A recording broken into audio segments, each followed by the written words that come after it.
Hi, everybody, and welcome to Powerful Stuff. Powerful Stuff is your one-stop shop for inner connection, allowing you to have deeper outer connection with the world and the people around you. And doing so by, not taking ourselves too seriously, taking our responsibilities seriously, but allowing ourselves to have playful curiosity around how we can grow and learn. I'm your host, Meredith Baker. I'm a leadership coach and founder of Powerful Stuff.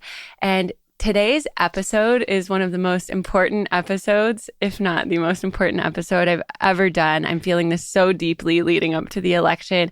I have on Shola Richards, who just wrote this book, Civil Unity, about helping us navigate really challenging conversations with our loved ones. And he shared with me before the episode, which I love, that his nickname is Brother Teresa, helping change the way we treat each other around the world. He's an incredible speaker and author. And we met in March at a Impact 11, which is like a speaker boot camp.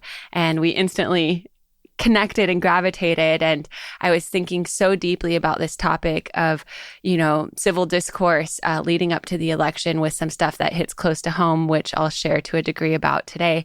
And Shola popped up on my feed about this book. And I was like, okay, that's the person I need to have on the pod. So I'm so glad that you're here. I can't tell you. It's so funny because when we met back in March of this year, we connected instantly. I was like, I love your vibe. No idea you got a podcast, none. And we're just like, I just got to keep in touch. We got to keep this conversation going. And here we are, sharing space in the studio, getting real, which is going to be really fun, getting really real. We need to do that because, honestly, with the election around the corner, conflict escalating in the Middle East, hurricanes, everything, it's a lot. And we got to figure out how we can just manage all this wildness around us so we can stay sane, do our best work, and live our best lives. Yeah, that's very, very true. And regardless of who wins, the whole country will need to heal some way or the other.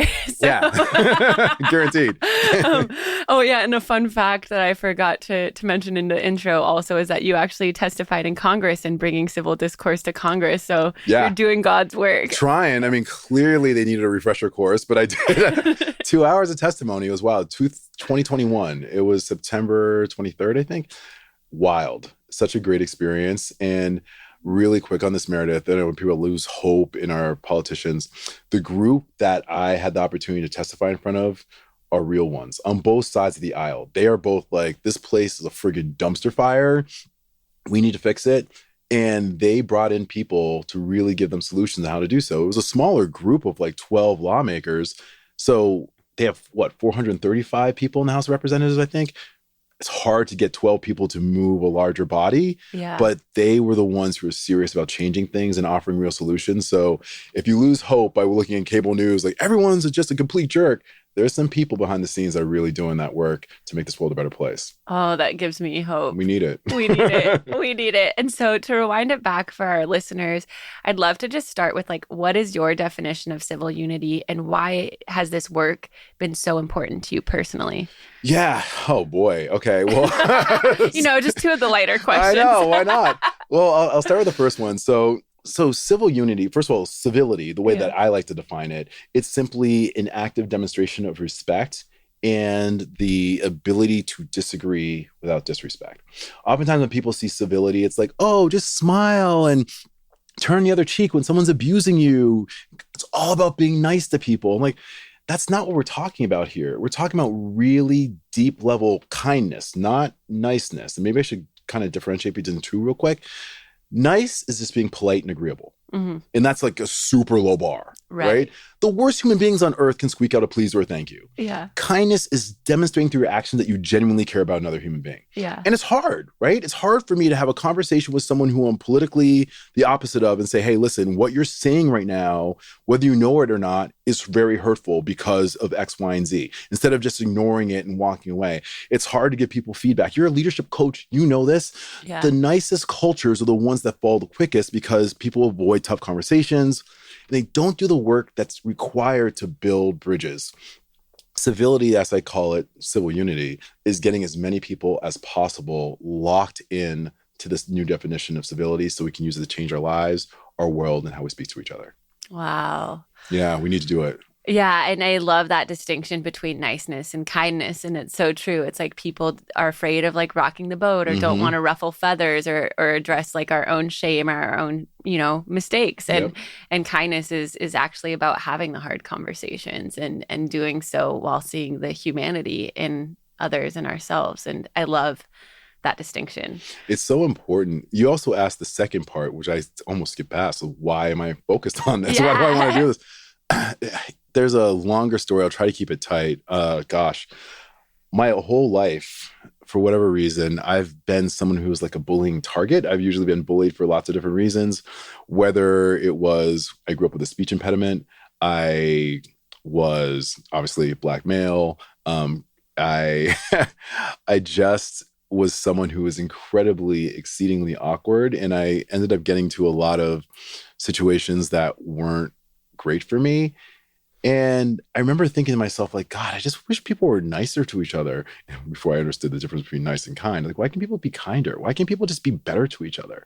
Fast forward to about maybe a little over 20 years ago, I worked in a really toxic work environment, like super toxic. And these people treated me so poorly there. It's hard to describe how bad it was. And long story short, after working in this place for close to 18 months, I fell into a very deep depression. And I don't use that term euphemistically. Like I was sad. I wasn't sad. I was clinically depressed. Right. And make a long story short, one day while going to this job, I reached my limit in capacity for accepting unkindness. And I'm like, I'm done. And long story short, here in Los Angeles, driving down the 405 freeway, I decided I was going to take my own life. And what I did specifically is that I tried to drive my car off the overpass in an attempt to make it look like an accident.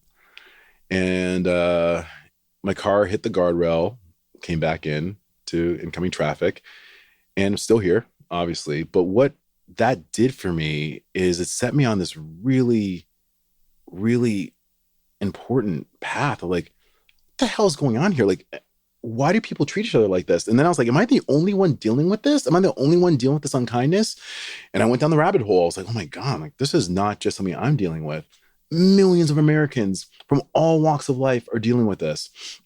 And I just decided like, I got to do something about this. I don't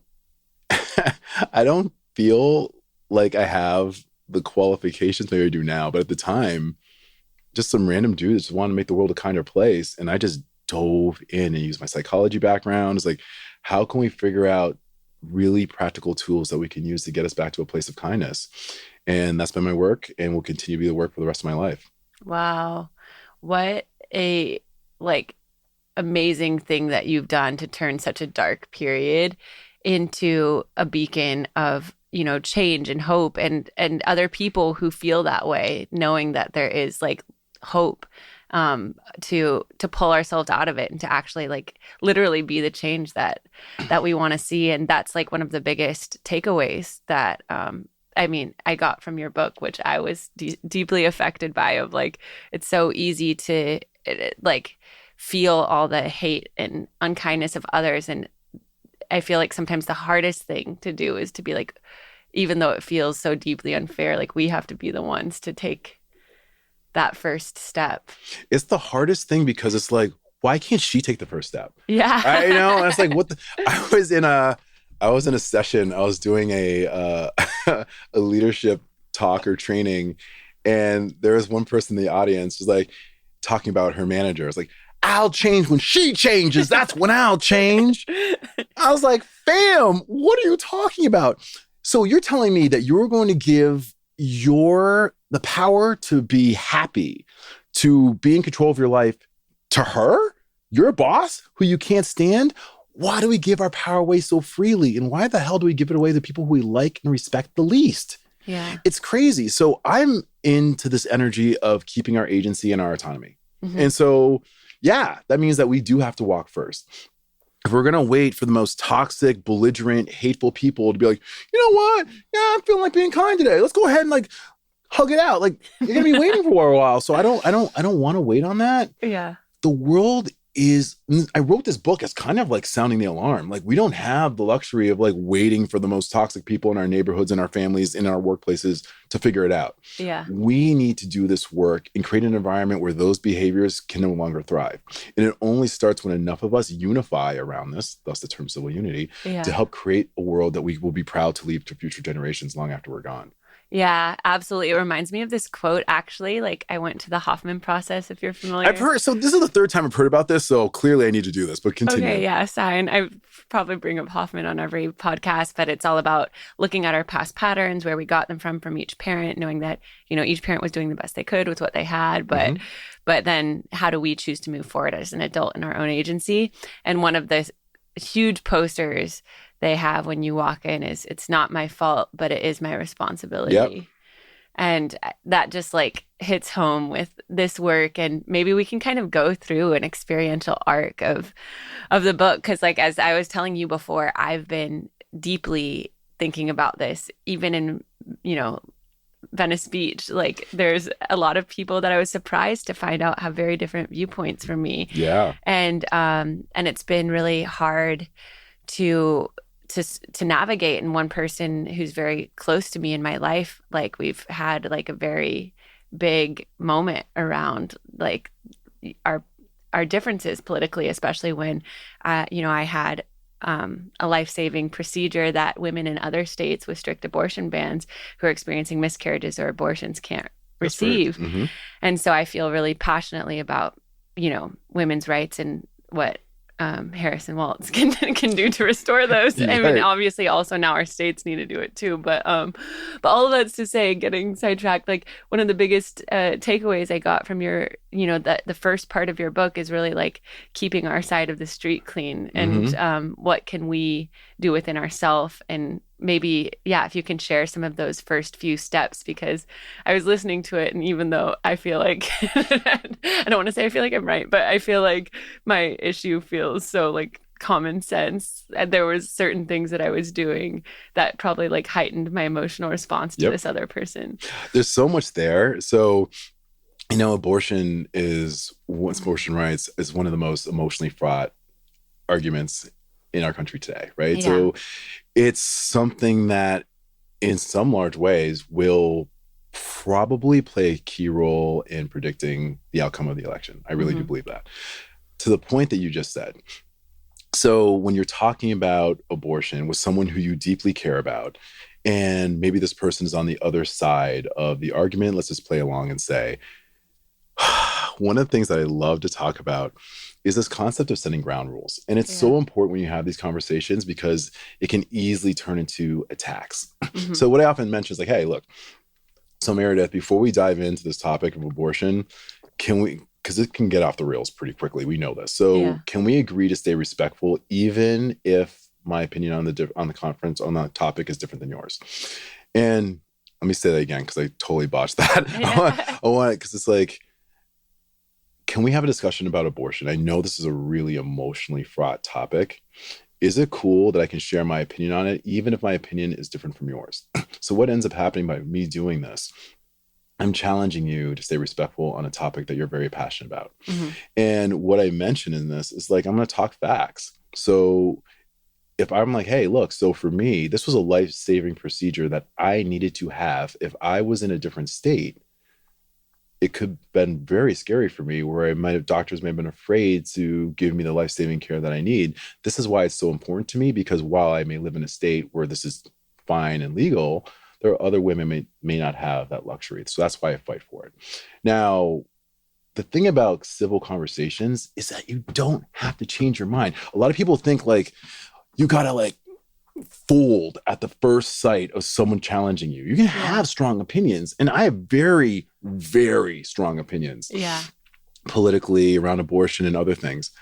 But what I can do is to be able to say it factually without attacking you. And just be like, hey, now, do you have something you want to share? Then you can share it as well. But when it's someone who you love, someone who you deeply care about, I think it's also important to share like, hey, not only do they have these facts around it, but here's how it affects me personally. This is why it matters to me so much. And I need you to understand why it matters to me so much. And to say that clearly.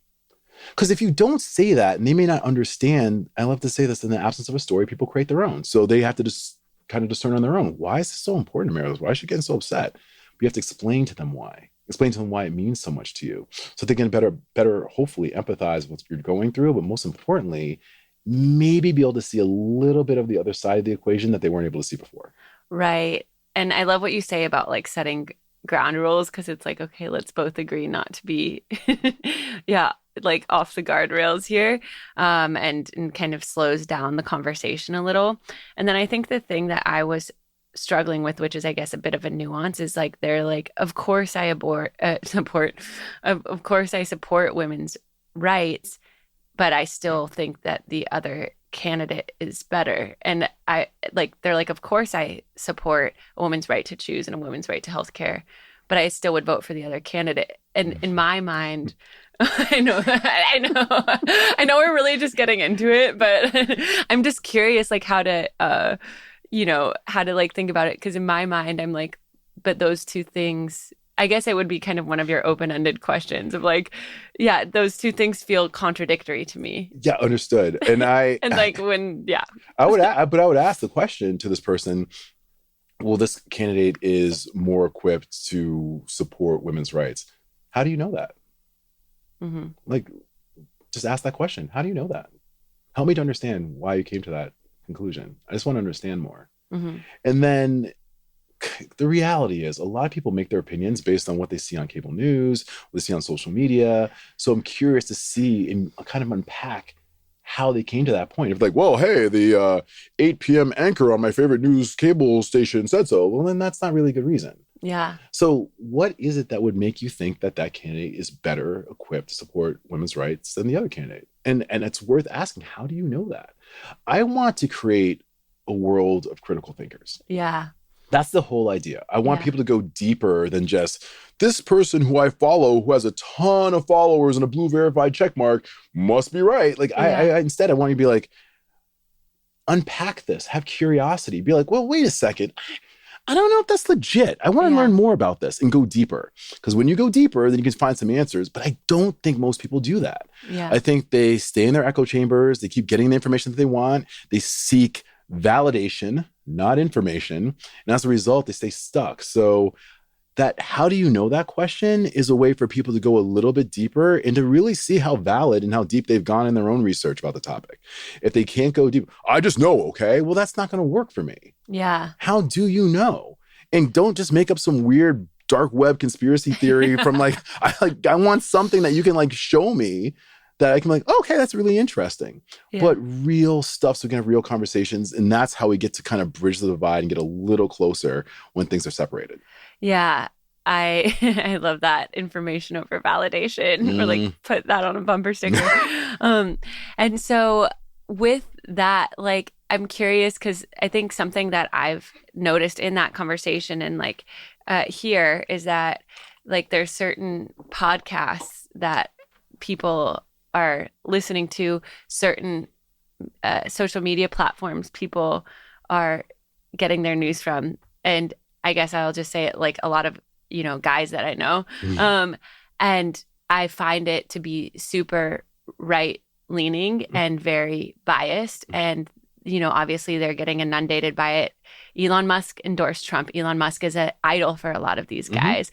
They listen to the All In podcast. I listened to an episode out of curiosity after the debate, and I found it extremely biased. These are these guys that they idolize. They're like billionaires and VC investors, and and it's hard because when I was having a discussion with this loved one, I found myself losing respect for them internally and finding it really hard to respect them when I try to have a breadth of sources, challenge my own beliefs, talk to people of different, backgrounds, but even just listening to like the reasons why they were supporting a candidate, I found it very hard to remain centered. And how do you navigate that when you find yourself internally being like, there's so much misinformation, or, obviously I'm not holier than thou and I need to continue to check myself as well. But when you're kind of like looking at where they're getting their sources, how do you lovingly, have a dialogue with that or bring awareness to that. So it's funny because I know this is like a healing, cathartic monologue. No, I love it because this is real. This is real stuff. I would think, and the opportunity to speak to someone else who is right-leaning and was like, I have a loved one who is getting her information from all these left-leaning websites. And it was so funny because it was the literal, almost identical, but opposite side of the equation, right? Yeah. So to the point, a lot of people on the right think that the people on the left are just wackadoodles and crazy. There's a lot of people on the left who are like these fascists, the crazy people who want to destroy democracy. I want to get back to your specific question, though, because I think there's something here. So this loved one who spends a lot of their time looking at podcasts and these kind of bro energy things that it's the crypto bros. The crypto bros. Not to generalize everyone. No, fair. We all know some of these guys. And it's like, so the challenge that I put in front of anyone who's in this situation, it's like, of course, you got to determine how much you value this relationship, right? And I'm assuming that you do. So let's pretend this is something that you really do care about. Yeah. So knowing that you're likely not going to change this person's mind, that's a hard thing, right? Yeah. So that's probably the first thing. It's almost like going through Kubler-Ross's stages of grief. It's like, wait, but this person is smart and they understand things. And how can they not see this the way that I see this? That is fundamentally, I cannot wrap my mind around that. Yeah. So there's a couple of choices you have, right? So the one thing is that you engage this person in conversation and share, but you have to do this in a way where you're not trying to change the person's mind. Yeah. And that's a really hard place to be. So there's science behind this. It's called the boomerang effect. And it's based on the reactance theory from this guy named Jack Brem in 1966. Not to nerd out too much, but the idea is that when you forcefully try to change someone's mind, what ends up happening is the actual opposite of that. They become more deeply entrenched in the beliefs that you hate. I feel that. Right? So It's not like they're like, oh, Meredith, you're so right. Why in the heck am I thinking about voting for this guy? Like, no, that's not going to happen, right? Yeah. So instead, it's more like, all right, well, I'm not going to attack you for it, but can we have a discussion about why I see it a little bit differently than you? Mm-hmm. Sure. And then you have to share your point. But the whole point is the more you attack, the more, not saying you're attacking anyone, but the more you try to change your mind, like, how in the hell can you think this? Are you serious? Like, that person, women's rights, what?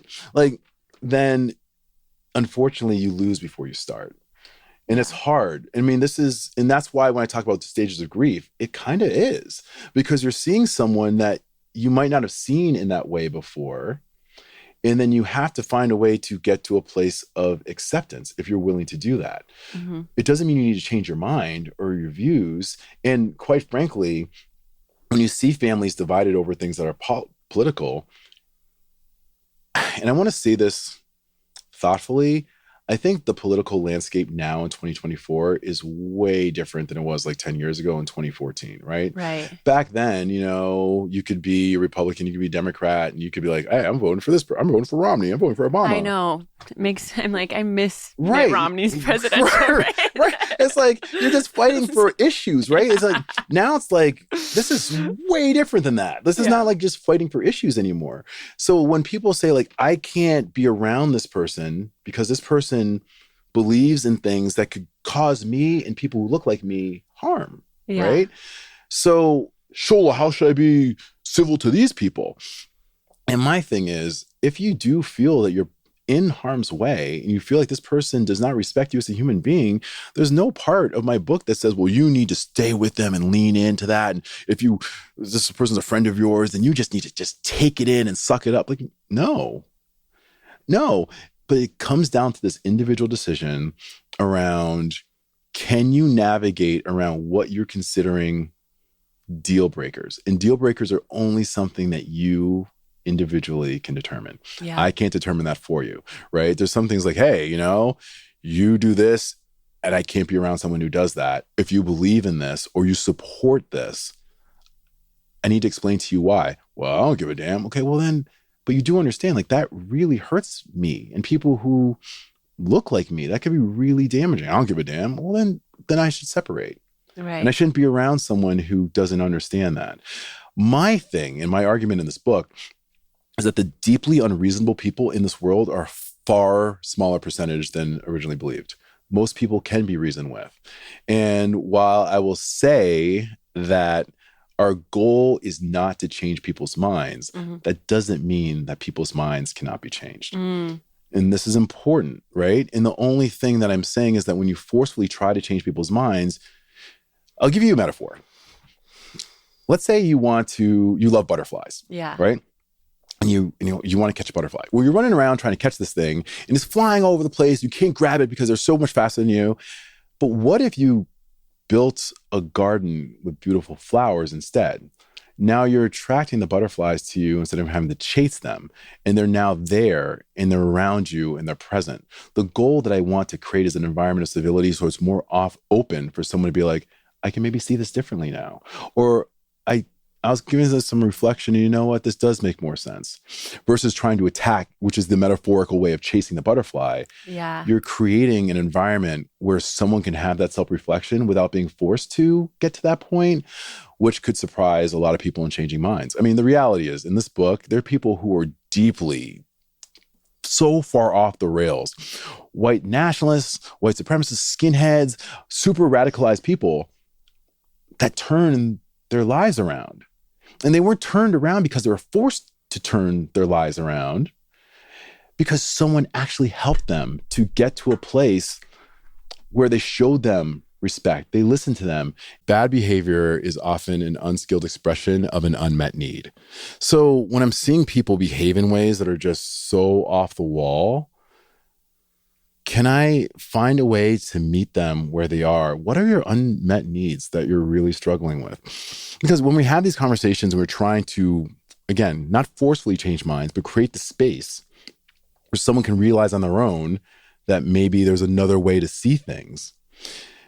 If their needs are not met, and their needs can be basic, right? The need to be respected, the need to be seen, the need to feel validated, the need to feel important. So oftentimes people go down paths that are maladaptive because they don't have their basic needs met.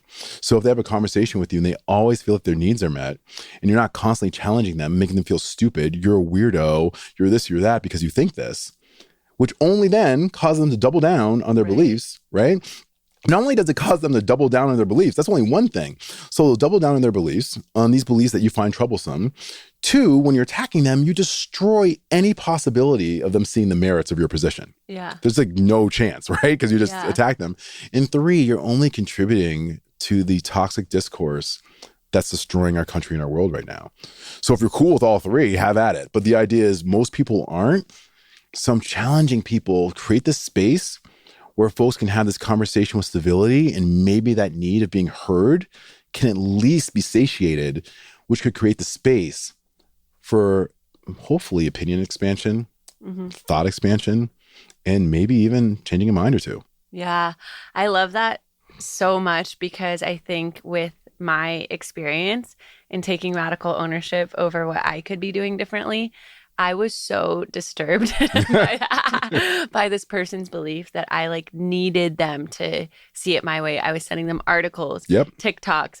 I even requested that they have a conversation with another person who I find to be a really eloquent speaker in, describing things logically. And I like needed them to like be like, you know what? Like these all have points. I've woken up from this How'd that go? Slumber. It didn't go well. I mean, they did the things, but it almost felt like they were just going through the motions. They were. But still digging their heels in. So it was like a weird experience of like, okay, I'm giving them this stuff. They're looking at it. And then they're still not changing their mind, which made me even more worried and upset. And to make matters worse, I was doing what you say not to do in the first few chapters. And we can do like a nice little checkpoint halfway through the podcast for the listeners of like the first steps they can take. But I was also on TikTok finding solace in in the other people voting for Harrison Walz, being like, real men vote to protect their women, and like, all of the things that's like, if you say that if you vote for Trump, it doesn't mean that you're that you support rape. It just means that it's not a deal breaker. And I was like getting fed all of these things that like reaffirmed my anger and kind of probably like, you know, what they are on the opposite side doing on X. I was literally going to say that. So let's say, for example, let's twist this around. So someone who is hardcore in for Trump and Vance is like, Meredith, you just don't get it. Like, you don't understand. Like, these people want open borders. They want people running in. They're going to eat your cats and your dogs, and they're going to do all sorts of crazy things. How come you don't see this? What is wrong with you? Would you be like, and they're sending you articles. Like, yeah.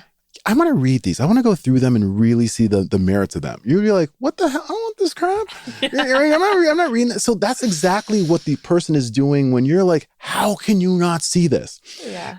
Those people, as strong as you believe for your cause, is exactly how strongly they believe for their cause. So if you're like, well, wait a second, like, I'm sending him this information that's valid and smart and thoughtful, read it, just read it.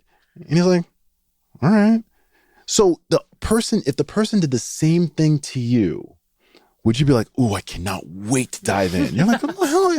You're already reading this, like, you would go through the motions too. Yeah. And that's the challenge that we're at now. It's like, it almost is like we have to have a different strategy. Yeah. Because the whole, fire hose of information and be like, you need to really dive into this stuff and read it and have your mind change. See, you need to believe what I do. It never works. Yeah. There's not one person you've ever met, myself too, who's had their mind changed by someone sending them an article that they found online. Mm-hmm. So why do it? It just doesn't make any sense. And so my thing is like, maybe we should come from a different angle. What if we thought about being more intellectually humble? Yeah. What if we just we're like, maybe what I believe isn't completely right. Maybe my thoughts on this topic is not complete. Maybe there's more to this than what I originally thought. But if more people would be more willing to be intellectually humble and critically think, that would help us to get to a point where people are seeking facts, seeking information, seeing really wildly off the wall, completely debunked conspiracy theories. Like, okay, well, that's not true. Yeah. Or worse, like, I don't think that's true. I talked in the book how around one of the most common conspiracy theories, one of the ones that got really well publicized, was around 2020 when the Comet Pizzeria in Washington, D.C. had that Pizzagate situation where there was a talk that Hillary Clinton or whatever was running a child sex ring inside of a pizzeria in Washington, D.C. And unfortunately, this is a form of misinformation that went viral and people believed it. They believed that it was true.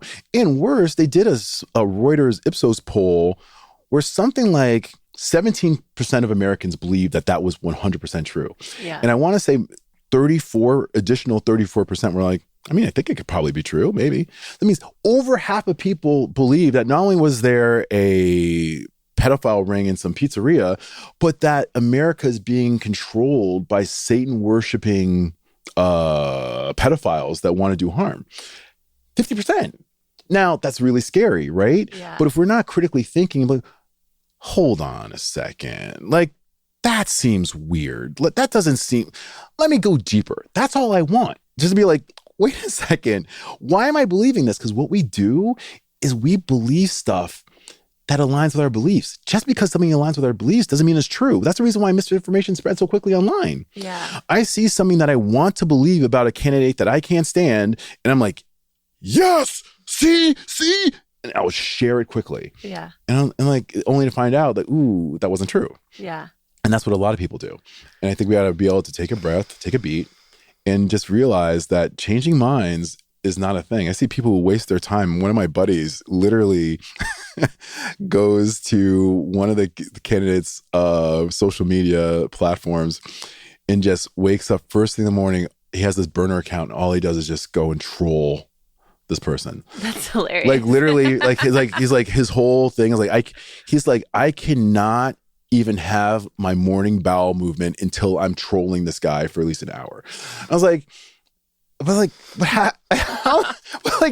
I mean, there's got to be a better time to use your time, right? Yeah. I mean, so it's like, how do we find a way to just, instead of doing that, can we just like get more people to lean into the concept of critical thinking? The idea that maybe we're not right about everything, and just diving a little deeper into getting more information instead of validation. Yeah. And that's hilarious about your friend. It's a true story. I want to see what some of those trolling comments are.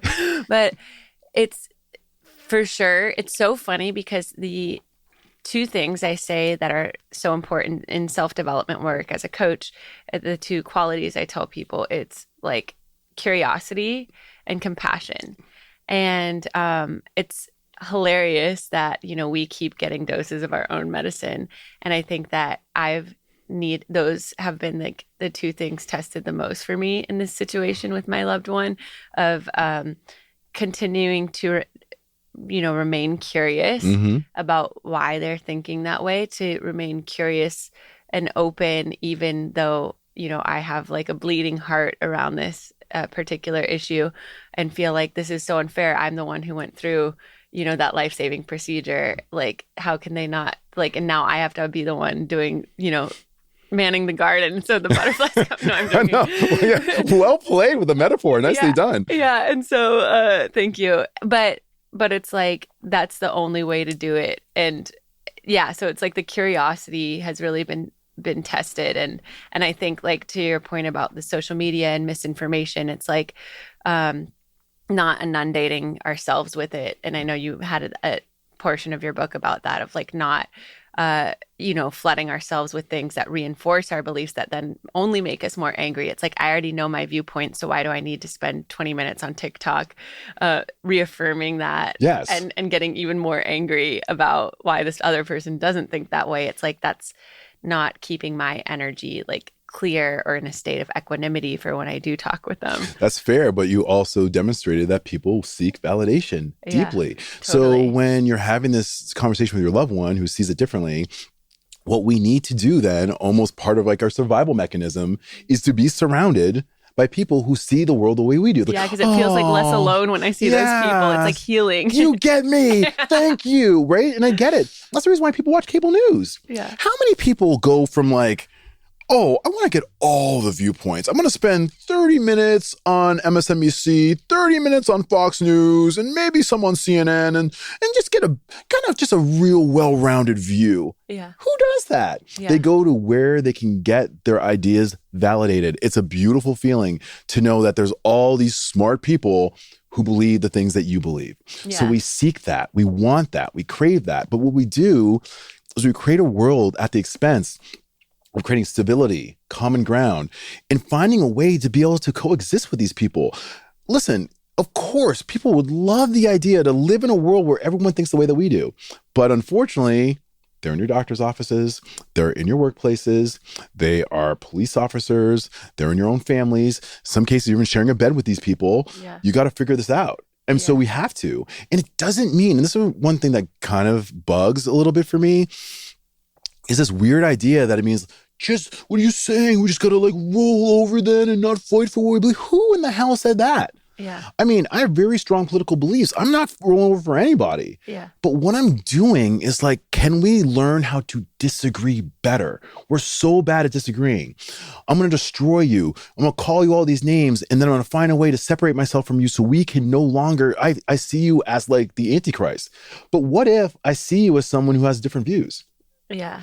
And that's how it is. That's how the world that we're going to live in. The idea that we need to agree on everything before engaging in civil conversation with them is an exercise in immaturity and futility. Yeah. It's just not going to work. And unfortunately, as you can look around, go to your social media commentary, you'll find that people are really bad at this. Yeah. We have to do better if we want to save our world. Yeah. Amen. Right? Yes. I find this it's such a good challenge, because some people, like my buddy who's like goes on to the trolling one of the candidates, it's like fueling yourself with cotton candy for energy, right? It's like it's like empty junk food. It totally. It's like little dopamine hits. Yeah. It's like, so like, that guy, he didn't have a comeback to what I said. I win. What? What does that even mean? Like, it's like, instead, I'm like, how can we find a way? Because I've had I'll give you a perfect example. Yeah. You might find this is kind of relevant to what's going on with you and your loved one. So I had someone who had very differing views around in 2020 around what happened during the summer of 2020 in the Black Lives Matter movement, et cetera. And I talked very vociferously in support of Black Lives Matter, and still do to this day. And this person was very against that. Well, you think all lives matter. And it was like, oh my gosh. Oh, right. No one said that, but all lives can't matter until Black lives matter. Like right now they don't, as you can see. Like, so how can all lives matter? How can all lives matter? It doesn't make any sense. Like if I went to the doctor's office and I broke my arm and I'm like, oh my God, this hurts so bad. And then, can you fix my arm? Doctor's like, well, all bones matter. I was like, no kidding, doc. I know that, but right now it's my arm. That's really, I don't care about my femur or my toe or my skull. It's my arm that needs attention. Yeah. And so I explained to this guy who's like, well, I feel like this Black Lives Matter thing is like, all this is victimization from Black people. Pull yourself up by your bootstraps. And I was like, all right. So I'm finding myself getting visibly angry because this is really like touching me, right? I'm feeling like I can't tell you how many times I've, because of the color of my skin, had to deal with some really uncomfortable situations, putting it super mildly. Yeah. So I shared with them just a story that actually helped them to kind of understand a little bit. I was like, so one of my neighbors, he's a white guy, very important, very close friend of mine. And I told the story to the guy I was arguing with. He was on vacation, my friend. And he's like, hey, Shola, I have a ton of Amazon boxes piling outside my front door. Do you mind, we're on vacation right now, do you mind running over to my house and grabbing those packages and bringing them back to your house, and then I'll pick them up from you when I get back from vacation? And I was like, hell no. There's no way I'm going to a house that is not mine, picking up packages that do not belong to me and then bringing them back to my house. Do you not see how that could play out poorly for me? Yeah. And my friend was like, oh man, I get it. And I shared it with this guy. And it was crazy. He had like a light bulb moment. I said, look, man, all I'm saying, so you're talking about white privilege. I'm not privileged. I work hard for what I got. Like, my guy, no one's saying that. What I'm saying, white privilege doesn't mean that your life hasn't been hard. It just means that the color of your skin isn't contributing to your life difficulties. And for some reason, that was like, oh. But if I attacked him, if I called him a racist, if I called him all these stupid names, to be clear, there are plenty of people who deserve that title. Yeah. But I'm just saying, if I did that, then unfortunately, I don't create that ground where I could share something with him that opened his eyes.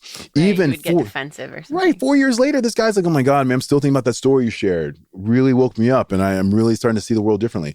I don't know if that would have happened if I attacked him. Yeah. So that's what I'm hoping for, is like just creating the space where the possibility of civility is there. This is not about politeness for politeness' sake. Who's got time for that? It's about how do we find a way to create space where people can actually maybe look within, see a broader world around them, and possibly do the inner work that they need to possibly change some minds. Yeah, that's such a like perfect story for like sharing your experience without like labeling him anything, and without like, from the surface, like, or whatever, making him feel judged or whatever, but just like, okay, let me share my experience with you and like do with this story what you will. Exactly. And then he got to like have his own process around it. And yeah, I think this is like a perfect time to kind of do like a few tactical points that like, what would you suggest to the listener as the first few steps for themselves, kind of like cleaning up their side of the street, if you will, ahead of or going into having a conversation with someone around a deeply triggering topic? Yeah. So some of the stuff we've talked about, so I'll just lightly touch it on, go deeper in some other things. So one of which is the ability to, and I can't say this enough, the critical thinking aspect is so important. We have to be willing to be open, curious. You use the words curious and compassionate, right? And we'll circle back on this, Meredith. I'm curious about, with your loved one, which one was harder for you, the curiosity aspect or the compassion aspect. So stay tuned for that. Yeah. But we do need to get to a point where we are open, curious, and willing to listen with an open mind. If we're not willing to do that, then we're probably going to die before we even get started with this whole finding common ground thing. One thing I want to go deeper on is the part of the book that people say is the most important aspect of the book. It's doing the inner work before you do this. I cannot say enough, man, because people want to go in here and like, yo, let's create a more civil world. Let's go. Yeah. And then before you know it, they burn out because if you're not taking care of yourself, if you're not doing what I call in the book, tough love self-care, right? It's not going to the spa, reading a nice book, or any of that type of stuff. It's like doing the hard shit. Excuse my language. Am I around the cursing? Yeah, of course. Apologies. All right. God. Powerful stuff. Right. You get powerful words. Good Lord. I know. Mr. Civility. But yeah, I really do curse a lot. But anyway, the idea, it's the real hard stuff that people avoid doing because it's not pleasant and it's not fun, but it allows you to have the capacity to be kinder and more civil. I'll give you some examples. One of which is creating firm boundaries. Yeah. What I find is that people who really want to engage in this work often lean more towards the nice side and not the kind side. The kind side is like, I'm gonna have boundaries. I'm gonna lock in here. I got to make sure that I'm saying no to things that are going to deplete my capacity to have energy to give to others and to myself, in the hopes of creating a more civil world. I often say this about people who struggle with boundaries, and saying no is such a powerful thing. The only people who will be upset with you enforcing your boundaries are the people who benefited from you not having any boundaries in the first place. Wow. So well said. It's true, yeah. Right? I mean, you see this all the time. So it's like people who are have no boundaries. As an adult, you can't get through this world if you don't have boundaries. You should be able to say no to people and be like, you know what? No, I'm not going to pick up your kid in the middle of the night from the airport on a Tuesday. No, I'm not going to help you move. No, I'm not going to be your shoulder to cry on when you're dumping drama on me every single day. When we don't have boundaries, it's really, really hard, or very, very easy to get burned out, and really hard for you to get to a place where you can create a more civil world. So that's one example. I always say, there's so many, removing yourself from toxic relationships. Toxic relationships are really hard to define. It's kind of like, I couldn't tell you the things that make a toxic relationship, but you know when you're in one. Yeah. When you're in and this doesn't have to be romantic. It could be a friend. It could be a family member. It could be a parent, right? And sometimes what I'm telling people is if you want to be kind to others, you got to do that inner work of starting to separate yourself from people who are going to drain your energy from you. Yeah. You just have to. You have to. And I love to say this. Some people in your life need to be loved from a distance, man. Real talk. And that's a hard thing for people to really wrap their mind around, is that. Another thing is really limiting your time on cable news and social media. Yeah. It's guilty. I know. But here's the thing. So, especially the last few months. Guilty. Well, of course. Yeah. I mean, it's wild to think that on average, the average American spends 224 hours a year on social media. 224 hours a year. Wow. On social media. And if you think about that, that's insane, right? Yeah. That's, if you think about this, I'll just ask you honestly, when you're stressed out and the world is like so just got you down, do you think like, would your first stop to go be reaffirmed on the goodness of humanity, become de-stressed and become happier, would your first stop to be to go to your social media feed? Like, I want to say no. Yeah, I would like want to be in nature, meditating, of course. doing breath work. Yeah, all that good stuff. Yet that's the first thing we do. We grab our phone, start swiping, and all this does is build that cortisol up, helps us to lose faith in our fellow humans, and it's also breeding ground for some of the most antisocial behaviors on earth: body shaming, bullying, stalking, racism, all sorts of stuff, tribalism. So I challenge people that really want to do this work. It's not that you can't be on social media. I mean, I'm not some curmudgeon who hates technology. I love technology, but you have to manage it instead of it managing you. We have to be the ones in charge of this, so we have the capacity to do this work. That's a bigger topic. And I think probably the third thing, I challenge people to fiercely see if they can find common ground. Yeah. It's something that is, you can find it if you look hard enough. Right. I mean, you got to lock in into your conversations like you're diffusing a bomb. Like you got to be so locked in and be like, all right, because a couple of things that reasonable people agree on, right? We should have freedom, especially in America, right? Right. We're the land of the free. So I would like to believe that we should have what I'd like to say, agreeing on freedom. Freedom to live your best life. Freedom to love who you choose to love. Pray how you choose to pray. Live how you choose to, as long as it's not harming you or anyone else. Freedom should be a general agreed upon thing. But there are unreasonable people out there, right? And so there's a saying that I love: honeybees do not waste a moment of their time trying to convince houseflies that honey tastes better than shit. And it's true, right? Honeybees are too busy doing work with people who are reasonable, thoughtful. The houseflies who are so deeply unreasonable don't believe in freedom. Mm-hmm. Should we be wasting our time with these people? And my argument is no. But my argument is also that those people are a far smaller percentage of society than we tend to believe is true. Yeah. So if we can get to that place where we can find common ground with someone who may vote differently from you, like, you know what? Think about gun violence, right? A lot of people are like, which is, I personally, not a gun fan. Same. Not a fan. For the record. Yeah, not a huge fan. Yeah. But being able to have a conversation with someone who's a responsible gun owner, mm-hmm. I'm down. I mean, listen, I'm not trying to take anyone's guns away. I don't personally like guns. That's not my thing. I don't get it. Yeah. But we both, and one of my friends who is an avid gun owner, is like, look, I'm a responsible gun owner. I love my guns. I'm always going to have my guns. But I was like, man, I struggle with guns because why should we have weapons of war? Like just in people's like garages. That's crazy to me. And he's like, look, well, we can agree. And we had this conversation, like, we can agree that like freedom matters to both of us, right? So let's talk about what we can do to make it so we have more responsible gun owners out there if they choose to be. We both found common ground on that. He gets to keep his guns. I don't have to keep guns. I'm not going to take guns from him. We both agree that we should have some sort of regulation to make sure that it's safer for people to own guns who should have them. That's common ground. Yeah. There's no chance in my life that I'm going to own a gun. Yeah. Ever. But there's no chance also that I would do anything to take my friend's gun from him, because that matters to him. He wants his guns. But we found that common ground, even though we are diametrically opposed on the issue of guns. It's possible. We have to look for common ground and fight for it. And if we do, we can really get there. But we have to look for it.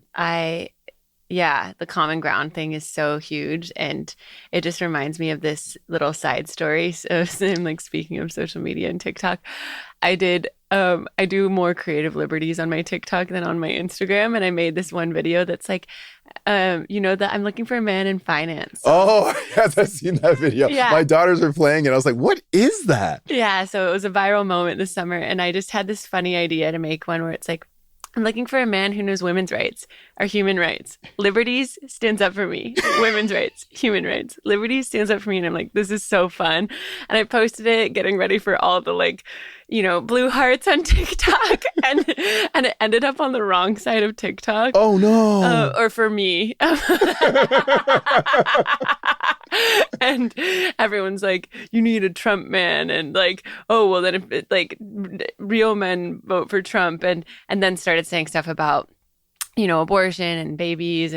And usually I would just delete or leave these comments. I did engage with one or two of them. And I I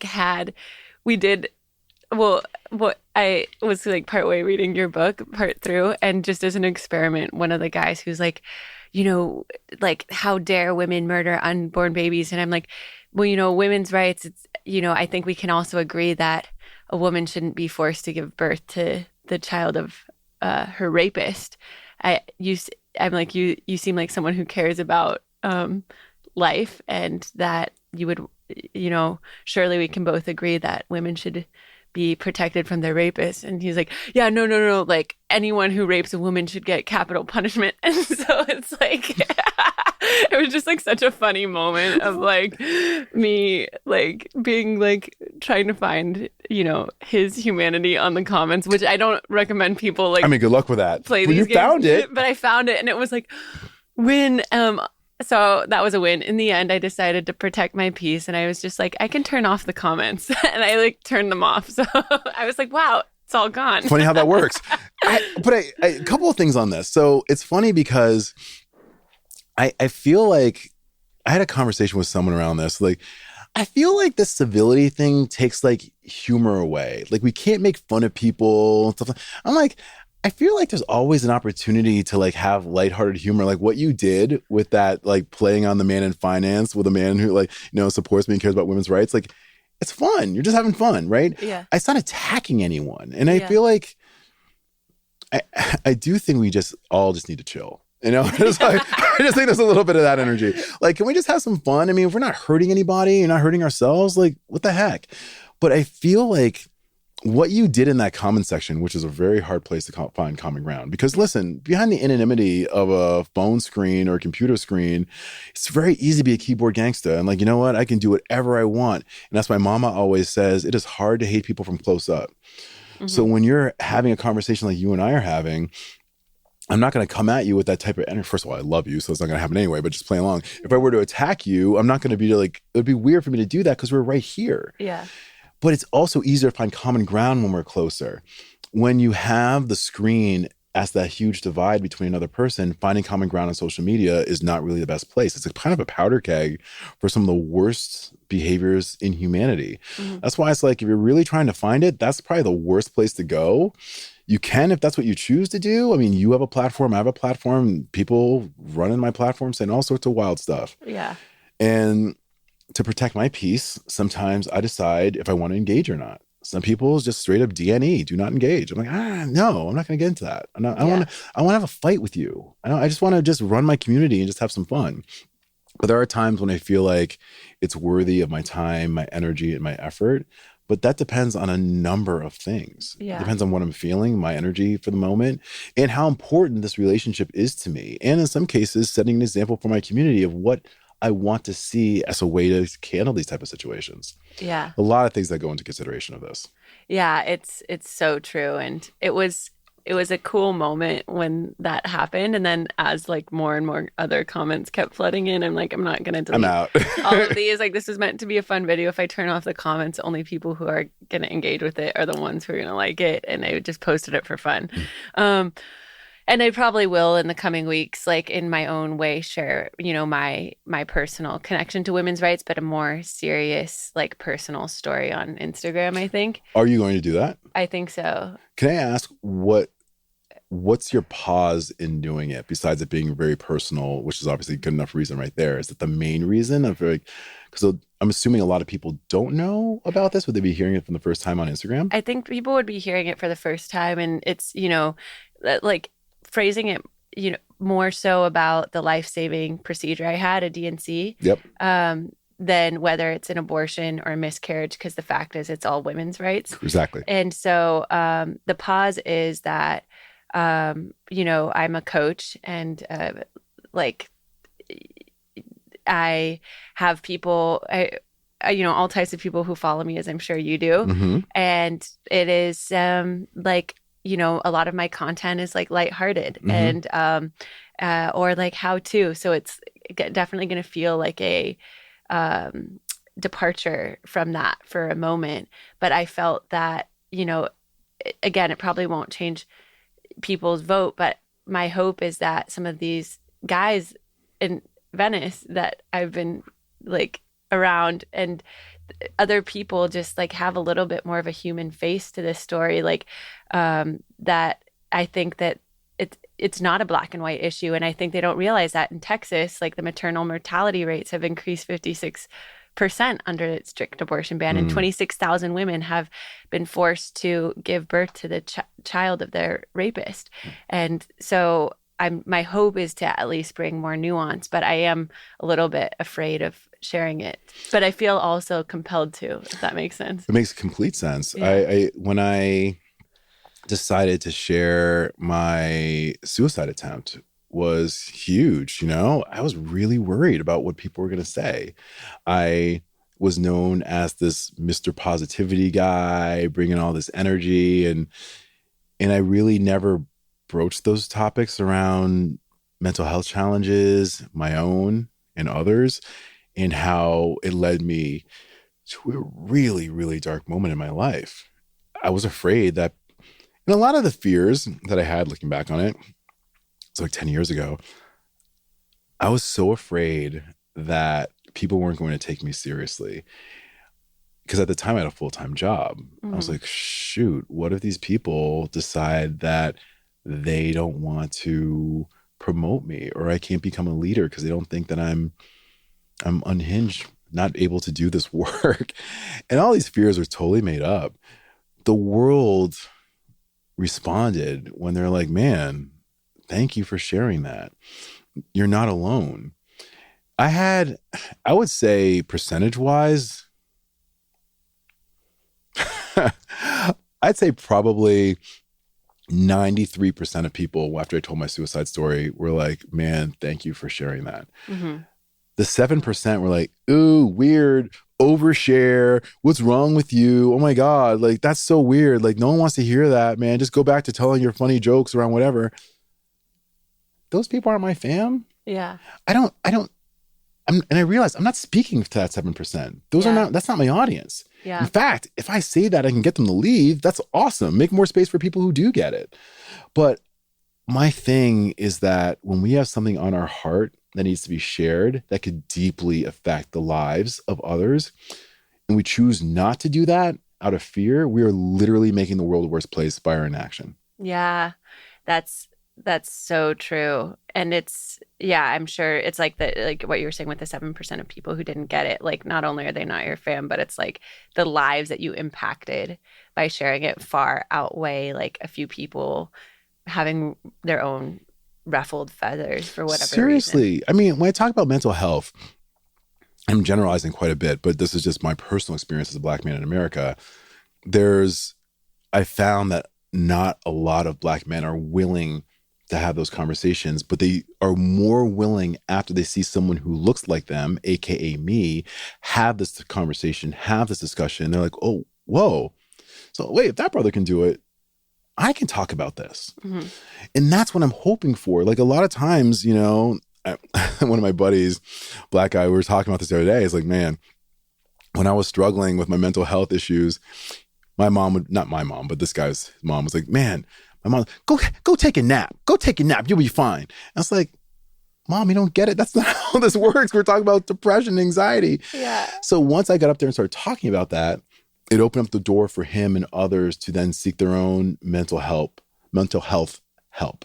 That's the whole point. So that's 7%. Why would I worry about them when I unlocked someone, hopefully put them on their own mental health journey to get the help that they need, and then hopefully do some really meaningful work at removing the stigma that's so common in our society around getting mental health assistance so we can hopefully change the world and make it more civil in the process. Yeah, that's so real. It's like the stigma and like the fear of talking about it, but it's so like, yeah, it makes people feel so much less alone, and it's actually way more common. Yes. When we're able to bring it to light. And I think that that's just the thing with like my story with my DNC is like, yeah, I hope that, women are afraid to share their experience with abortion and with miscarriage for whatever reason. And it's deeply personal. Yep. And then you have people on the internet calling you like all sorts of names, and it's scary. And my hope is that by sharing it, like, people will have a little bit more of a nuanced and humanized perspective of what's at stake for us in this particular issue. There's so many other issues that are at stake for people. It's like I can only talk about one in one caption. Exactly. But yeah, that even if it doesn't change their vote, that hopefully they have a little bit more empathy and understanding for like the real fear a lot of us are facing around the continued loss of our rights. Yeah. And what can be done there. So watch this space. Exactly. It's coming. It's already been through like 8 drafts. So I'm just when do you think it'll be ready? Like what do you think ready looks like? Well, the current question, which I guess by the time the podcast is released, we'll have the answer. It's like I think I'll either release it at the end of this week and follow it up with our podcast, or put our podcast out like Monday and drop it like Tuesday. That works. So it's like one is going to warm up the other, and I'm just like deciding which. But the fact is you're doing it. I'm doing it. Yeah, I feel like I can't go through this election and not say something. Like I had the ping, and I actually shared it with one of my parents and or my mom, and she was like really scared. She's believes the same things I do, but she was like, please don't share that. Like she was very scared for me and my safety. But unless you know where that's coming from, right? Yeah, and I know it's coming from a place of love, and I've since kind of really made it as palatable as possible and tried to remove a lot of like my emotional words around it, and more just like, this is what happened. Mm-hmm. This is what's not possible in those states. Like, here's what's at stake. And yeah, kind of kept additional commentary out. It'll be interesting. I'm so curious to see how that goes. Yeah. When you knock on wood. But you know what? That was funny because this is something that matters to you. Yeah. And this is a very deeply personal lived experience that you went through. Mm-hmm. And there's value in sharing that, because there could be someone out there who's experiencing something similar, or maybe again, someone's eyes could be opened to a situation that they may not have been previously privy to because of what you shared. That's why we have to do this work. If you decide to start shouting down and shaming people with your story, instead of just sharing the value of what happened to you, you're going to lose people who may want to learn or listen and be like, whoa. Especially people who know you, like, oh, Meredith is cool. I had no idea. Oh my God. Yeah. And maybe I would have thought differently. It's kind of like the whole Black Lives Matter story that I shared with a friend of mine. It was like the situation I shared earlier in the podcast. He's like, I might be against Black Lives Matter, but Shola's cool, which gave me the opening to be like, well, then, hey, I want you to think about something that you may not have thought of before. And then we had this discussion, and he opened his eyes and his mind. You're in the same position with your platform to people who do know you or have followed and consumed your content over the past few years, feeling a kinship with you. You then decide to share this. Yeah. And they may be like, whoa, I had no idea. They could be on the other end of the abortion argument, but see how it affected a real human who they care about and have their mind open just a little bit more than they would have if you didn't share it. Right. And just to consider, like, I'm sure you guys, you follow me, so I'm sure we care about each other's lives. And right. I'm saying in a different state, my life, who knows what would have happened. And you might not be here. Yeah. I mean, that's the reality, the real talk that we need to understand and unpack. You may not be here. Yeah. May not have been here if you didn't have that life-saving procedure. Yeah. And it's crazy. It's kind of like with sometimes people with the news, like, yeah, there's so much that I want to get to in the last 30 minutes. It's crazy. But I'm like, we need a part 2 after the election. Hey, I'm right down the street from you, so that's not an issue. We can make this happen anytime. Okay, great. But yeah, I think that the crazy thing is that it's just like, getting people to understand that silence is a privilege. Mm-hmm. And, I think it's like that Desmond Tutu quote, like, if you had stayed silent during times of injustice, then you're taking the side of the oppressor. Yeah. And a lot of people, unfortunately, are like, oh, I'm inundated with the news. It's so like annoying and sad, and like there's nothing I can do, and people feel like hopeless, or like you said in your book, like the shrug squad. Yeah, the shrug squad. Yeah, of people who don't really feel like there's anything that they can do. And I feel like sharing more of these stories just like humanizes it, and it's like, hopefully if it at least affects someone that then you'll be more inclined to like care or think a little bit differently. And yeah. Well, it's super cool that you're going to share this story and then hopefully open someone's mind. It's also super sad that it takes you to have to know someone to be like, oh, now I'm going to take it seriously. You know what I mean? It's like, I think one of the most reductive ways to go through life is like, hey, if it's not a problem for me, then it's not a problem. And then it's like, well, wait a second, but I'm not a woman and this affects me. I mean, I care about what's going on with you. Yeah. And I shouldn't need to know you, and you shouldn't have to be my friend for me to care about you. I think that's the one thing that I wish we would get past, is like, oh, it doesn't affect my inner family, then who cares? Oh, but I know, or like this, I forgot the celebrity and it's drawing a blank, but there's a guy who was known to be very anti-LGBTQ. Come to find out that his son or daughter, I really do not remember, ended up being or was all along LGBTQ, part of the LGBTQ community. And the celebrity was like, oh, well, in that case, I'm a huge supporter. It's like, wait, so you weren't before, but now that your kid is part of the community, now you care? Why does it have to be in a situation where I want to get us past that? That's like the baseline ground level where it's like, oh, I know someone who's affected by this. I'm going to care. I want people to care regardless if you know anyone like that. Yeah. Like, I mean, I do not personally know anyone in the Middle East, but my heart is breaking for those people who are over there. And I should care about what's going on over there, even if I'm not there myself. And that's what I think we need to get to, is that level of, hopefully, as we kind of go up this like civility pyramid, like past the baseline level of just like only caring about stuff that affects you. And then you care about things that affect you and your loved ones, and then people in your neighborhood. But what about like the world? Yeah. And just like, because otherwise, what's the point of our life if we're just living for ourselves? That's such an empty existence. And Awful. And it's like, you can look at the people who are, like you were saying, radicalized, are usually deeply, deeply unhappy. Deeply.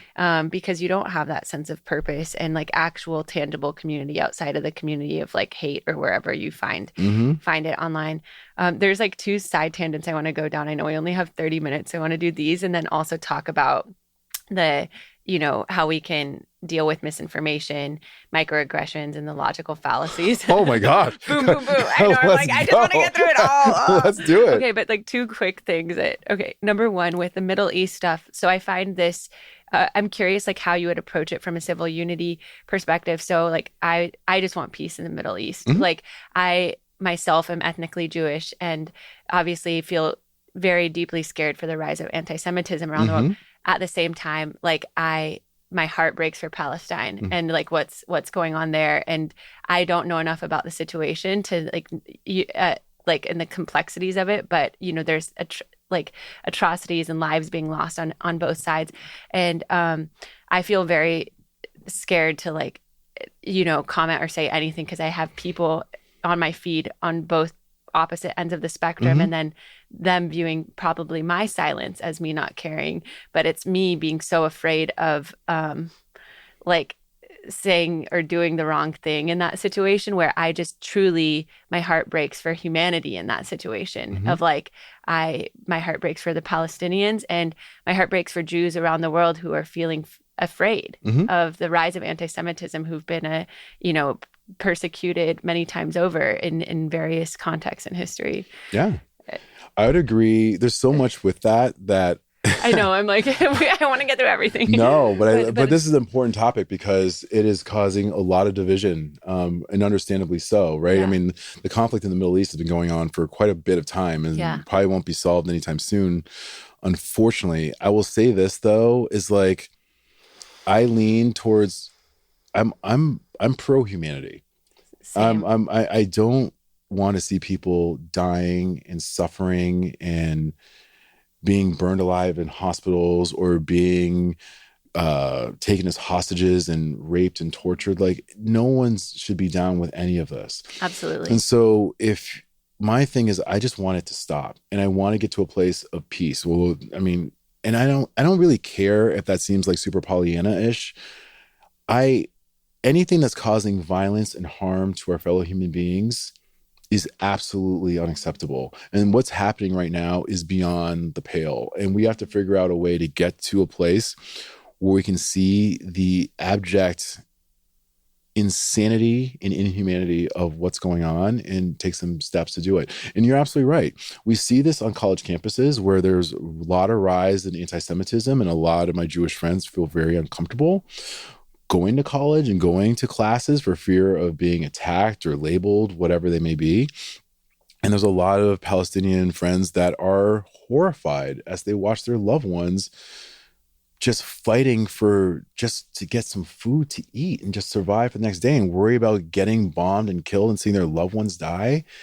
So when people are like, well, what side are you on? I'm like, man, like I said, I'm side of humanity. I want this to stop. Yeah. And I think that the only way that we're going to get to a place where we can have discussions around this that are so emotionally fraught is we have to be really open to talk about the pain that's being felt on both sides without attacking that other person. I should be able to talk to you and share with you my pain, what I'm feeling, and why I'm hurting so deeply because of this, and allow you the space to do the same. Yeah. And unfortunately, this idea of just shouting others down, labeling them, it's not only does it not work, it's never worked. Yeah. So if we've been doing the same thing for so long, shouldn't we try something else? Something else. So just taking the time to sit and talk to someone, and maybe we'll walk away and we'll disagree about it, but maybe after our conversation's over, you're going to have an opportunity to walk and be like, maybe think as you're going to bed at night, like, oh man, I'm thinking about what Shola said. That hit. I understand where he's coming from more than it ever would if I chose to yell, attack, and shout you down. Yeah. I love that, like holding space for each other's pain, and not, the goal isn't about, making sure your side wins. It's about, do I feel understood? Do they feel understood? Yes. And if we both feel understood, like that's what we're going for. Amen. More than like changing each other's mind. It's such a complex topic, and I'm right there with you of just like wanting to see like peace and humanity, and it's really, really hard because I care deeply for friends who are hurting so much on both sides, and people on both sides affected by the atrocities that both sides have had to endure, and like finding just the common humanity and desire for peace. It's so unfortunate that, like, kind of going back to the whole common ground thing. I mean, I could be wrong, but I would assume that most reasonable people want peace. Yeah. So the more people we can get on board with a potential solution and think about these things creatively, the closer we're going to get to getting there. There's so many seemingly unsolvable issues in our country, in our world's history, that have been solved. And there's no solving what happened in the Middle East. It's easy to fall into that. God knows I did and have. And like, I don't know when this is going to be solved. But you could say the same for the transatlantic slave trade. Mm-hmm. I mean, that brought in so much money to the U.S. economy. And the idea that they're going to stop that and see the humanity of these men, women, and children that they brought over from West Africa was like, screw that. We're making a lot of money. There's no way we're stopping this. And there are people, thank God, who believed that no, not only is this inhumane, well, let's just stop there. It's inhumane. Yeah. We have to stop this. And they took this institution that made so much money and stopped it. So now, obviously, afterward, it morphed into other awful things. Right. But the idea is something that seemed impossible to stop came to an end. So I do believe that someone said, will there be peace in the Middle East? I think, yeah, there will be. But it's going to require a lot of people to lean into the idea of actively fighting for that solution. Right. Like you were saying in the book about the, reconciliation after the genocide in Rwanda. Yeah. Amongst the... How the hell did that happen? Yeah. I mean, it's crazy. I mean, you think about that, the violence that took place in Rwanda over the 100 days. If people who gave up their own family members for slaughter, neighbors turning on neighbors, and finding a way for Tutsis and Hutus to live peacefully side by side after this, I mean, can we not find a way to live on the same street with someone who's voting different than us in the November election? I mean, it's possible. That's the thing. Like, that was life or death. Yeah. Literally. That's not figurative. Like, literal life and death in Rwanda, and they figured it out. So was it a completely perfect solution? Of course not. But they figured it out as well as they could. That's what reminds me, when I can't seem like reconciliation's a thing. Yeah. I'm like, well, if they can do it, we can figure this out here. We have to be able to figure this out here. But it's going to require us to use uncommon solutions that we haven't used up to this point. Yeah. We have to. I completely agree. And so, yeah, to like recap the steps, it sounds like, of our own stuff. It's like the boundaries. It's keeping our own boundaries, protecting our energy, protecting our mental space. Yes. Over consuming social media, doing what we can to regulate our nervous system. Like you said in the book, owning where we're noticing we're having our own emotional response to something, and like doing what we need internally yes. to process that, so we don't, project or have a reaction onto That's somebody. a big one, Meredith. I'm glad you mentioned that because it's a huge one. Yeah. You got to know what triggers you. Yeah. I mean, do you know what triggers you? Absolutely. Yeah. And I noticed it. And I noticed like in my situation with my loved one, like the things that I could have done better. It's not inundated myself with social media, reaffirming my viewpoint when I'm worried about the news that they're consuming, reaffirming theirs. And I could have, been a little bit less, or I could have less sent them so many things needing to change their mind. And then the third thing, I could have been less emotional toward them because part of it was outrage. Like, how could you see me having gone through this thing and still like believe this? Like, what does that say about you? Like, did you say that? I didn't say it like that, but I was just like, how could you basically like see me going through this and still say abortion isn't a priority issue for you? Can I ask, if you don't mind me unpacking since we're here again? Yeah. Does this make you angry? Yeah, it does. Mm-hmm. For sure. I feel like, enraged sometimes when I think about it. Mm-hmm. Does he know that you're enraged? Yes. How did he respond to your rage? What an interesting question. So I think I don't want to say like indifference, but maybe more of a protective mechanism for himself. Okay. Like, you know what I mean? Yeah. Of just like kind of, whoa, like that, like this isn't that big of a deal. We just have these differences, or like kind of downplaying it, I would say. Did that make you angrier? Yeah, for sure. How did you get past that? So I guess like the initial repair was just allowing me to speak for like 2 hours, expressing my sadness and how I felt and my rage around the situation and just like listening. And then they did write like a Steelman article or Steelman letter, Steelman, where you write the letter like to yourself from the other person's perspective. Yeah, it's very hard to do. Yeah, he did that to himself from me about why I was like deeply troubled. So those like at least were starting points in making me feel understood. Could you do that if you were asked to do that for the other side? I mean, I could probably, it would take, it would take a little bit of effort, but I could probably do it. Like I did try to listen to why they view the things the way that they do. And I could have probably even listened better. But I could probably do it. I think I could. I love how you said that, because I was like, yeah, I could. I think I could.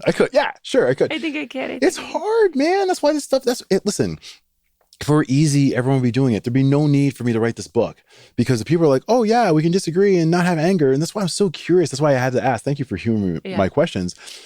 Because I just want people to who are listening to this to understand, like, this is real stuff. This isn't like, oh, you're going to read this book and you're no longer get angry at people for believing what they believe. Like, I get angry all the time. Part of what I did in my book was be really clear on what my triggers are. Yeah. And one of many triggers that I have are people who deny the existence of intolerances like anti-Semitism or racism or misogyny or Islamophobia or homophobia, and believe those things don't exist. Mm-hmm.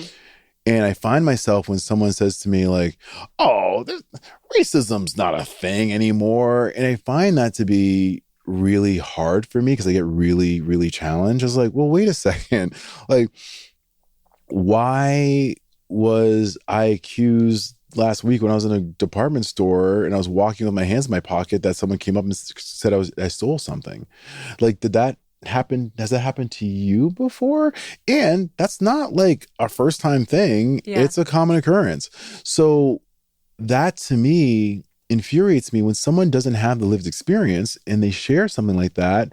Then I'm like, oh, it's on and cracking. Let's go. And I'm like, well, and I got to settle myself. That's why I talk around, if you want to really create a more civil world, if you don't know what your triggers are, then you're so easily hijacked. So since I'm clear about what those are, Yeah. I can like, oh, he hit that spot. Ooh, I gotta check myself and do the work that I need to reclaim my mental wellness before I go off. Right. And that's part of the work that needs to be done. That's honestly, I don't think most people do. And that's why I had to put it and outline it in clear detail what to do in the book. Yeah. And it's so true because it's like in that moment, it's so easy to go into like, this happened to me. It's not your lived experience. Yeah. Like, this is so deeply personal.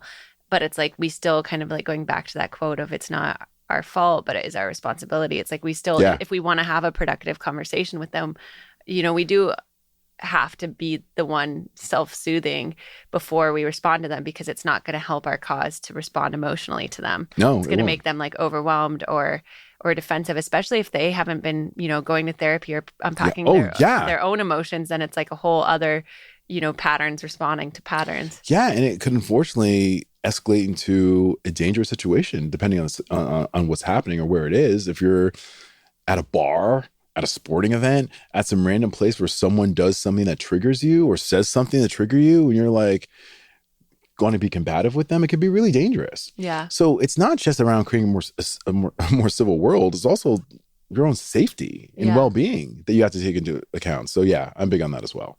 Okay, so for the last 20 minutes, I feel like it'll be power packed. What time is it? 11:40? Yeah. Oh my God, it's flown by. I know. We still have another hour at least. But for the last 20 minutes, I would love to just do a few kind of like rapid fire things around like how to address like, you know, logical fallacies and misinformation, and then kind of wrapping up with like, what are those, you know, tactical steps to really like complete, you know, the civil unity discourse.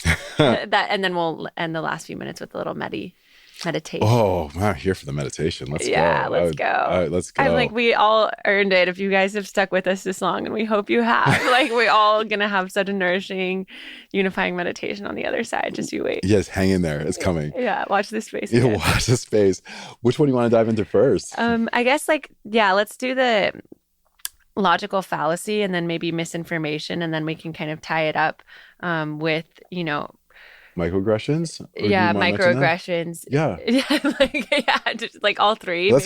Maybe like what each three is, and like what a good kind of like, you know, starter question or response is for those, and then we'll take it home with like what the full arc of process. Sure. You know, like, so logical fallacies are just a way that people can manipulate conversations in a way that can be done intentionally and disingenuously, unfortunately, sometimes. It's like, if you were to be like, for example, let's just say, God forbid, America gets into a war of some sort, and you're like, I am against the war. I think the war is terrible.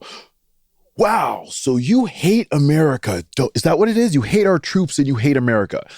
That is a logical fallacy, right? All you're saying is that you're against the war. And then what I just did is now throw something else on top of you that you did not say. Mm-hmm. So oftentimes when you're having these conversations, people either exaggerate, distort, completely change, leave out key information that allows them to create an argument that misrepresents what you're saying, which makes it easier for them to attack. Yep. And so in the book, there's a whole list of tons of them. If we had more time, we'd go into all of them, but you can check out the book when you can. But one thing that you can use to help combat that is a model that I created called the HIT model. HIT. So the first thing is ask that question that I said before. So when someone says something or makes a statement that's kind of outlandish, that maybe is distorting your argument, how do you know that? That's the H. How do you know that? You're going to put it on them to share how they came to this particular decision, opinion, thought. You're not letting them off the hook because it's an open-ended question that's going to allow them to go a little bit deeper. The second part of HIT is the I. It is, and I think this is the one thing that I feel is one of the most important parts of this. You have to identify the logical fallacy. So there's so many. I'm going to use a good example because I think there's a really good one in the book that I personally love. When I was writing this and I was going through the logical fallacies, it's like, which one do I want to spend the most time on? Because there's so many in here that I feel could be, for lack of a better way of putting it, real. Let me use one. So on here, probably one of my all-time favorites is the ad hominem fallacy, which we see often, right? When people are, and by the way, by definition, ad hominem is a Latin phrase that means against the man, right? So person A says, we really need to improve the culture of our workplace. I'd like to share some suggestions on how to do this. Person B is like, wait a minute. Haven't you been divorced twice? Why would we listen to your suggestions when you've repeatedly proven that you can't improve the culture in your own home? Like what this does is it's causing us to focus on the person versus the argument. And I think that's a really common thing that we see, unfortunately. So all I want is with this all these different lists of logical fallacies, identifying, hey, what you just said is an ad hominem attack. You're not actually focusing on the argument. You're focusing on me. The idea is that we do need to improve the culture of this workplace. So can we talk about that instead of talking about my 2 marriages? Like finding a way to do that. But all of the logical fallacies that are in here are clear. So when I say the I for identify your argument, you've got to study the 10 or 11 that are in there, learn them, see when they come up in arguments and be prepared to deal with them. So there's that. T is to test their argument. So the way to test their argument is to, one, how do you know that? Hopefully you get a good example. Then you're going to identify their logical fallacy if they're using one and explain to them that that's what they're doing. And then test their argument by asking a question. Like, well, wait a second. So you said that the earth is flat. How do you know that? Well, then they give you an answer. Well, what you said is an example of fallacy X, whatever fallacy it is. Then you're going to test their argument. So help me to understand this. So you're saying that the earth is flat. You said that you learned this from someone on social media who has a big following. Their following isn't based on, or their expertise is not based on the field that that has to do with flat earth at all. So can you help me to understand why you believe this is true? And you're going deeper than just the idea of being like, oh, okay, well, I'll take your word for it. How do you know? Identify the fallacy and tell me why this is a valid source of information. Go deeper.